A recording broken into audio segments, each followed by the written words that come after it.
Terima kasih. Update terakhir, sorry, kita akan ada ngumpulin tim antara tanggal 3 atau tanggal 4, yang pasti minggu pertama Agustus kita akan kumpul lagi. Kita akan mulai latihan bersama untuk lanjutin yang Liga 2 ini. Soal materi itu ada perubahan, ada tambah kurang. Saya dan teman-teman yang lain komunikasi terus dengan tim kepelatihan, dengan Coach Banur, dengan asisten pelatih untuk bagaimana baiknya meramu tim ini ke depan.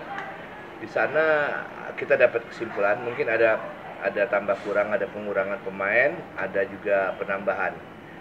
Kuota kita kan masih ada slot sekarang 26, masih ada, kalau 33 artinya masih ada 7. Nah, 7 itu sudah deal 2 lagi.